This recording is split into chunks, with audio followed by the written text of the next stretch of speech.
Everything technology, from computers to mobile phones, TVs and the internet. Information you want, all the help you need. Your Tech Life with Trevor Long.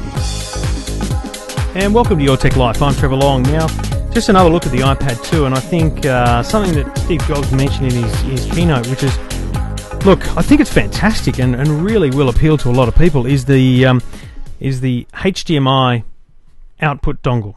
Now, it does a lot of other things, but let's not kid ourselves. And importantly, you can actually charge while you're outputting. So the point here is you can plug this into the bottom of your device, and yes, you can charge the device using the charging dongle. But why would you put that adapter in? It's because there's a HDMI out there, so you can plug that HDMI cable directly into your TV and not rely on applications pushing video out, but you can actually mirror the display. Now, why would you want to do that? Well, here's a couple of examples. I spent a very quick few minutes here playing solitaire, which you might think is a pretty weird thing to do, but and this is only a very short HDMI cable too that I had, probably 2 meters max, and so I was sitting very close to the TV. But imagine a slightly longer HDMI cable. You could sit back and maybe get a chair, beanbag, and you can just enjoy a game of solitaire or whatever it might be. Now, solitaire's not the best pick, but I just wanted to show how that works. The resolution isn't actually that fantastic, I've got to say, and this is a full high-definition LG 50-inch TV you're looking at. The resolution not that great when you're actually just looking at the basic iPad menus and things, but when you go into a game that is built for the graphics processor of the iPad 2, and something like Real Racing 2 from the Firemint guys here in Australia would be a fantastic example of that. I don't have that here, but have a look at Need for Speed Shift.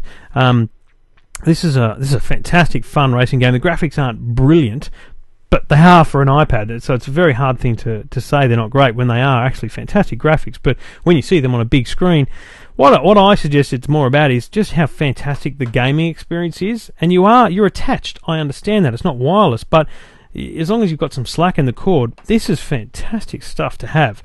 So you can really get into the game there and really muck around with the steering and have a great fun game.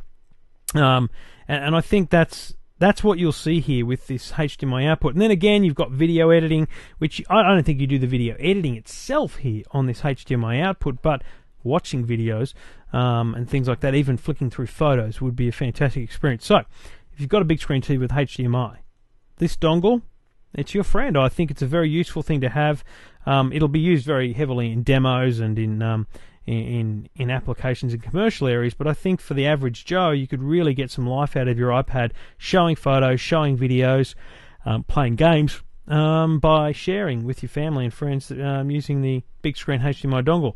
I'll be using it for the Formula One app to bring the live timing and the GPS tracking to my big screen TV. Check it out, the HDMI dongle. It's a great little device that has been long awaited for the iPad.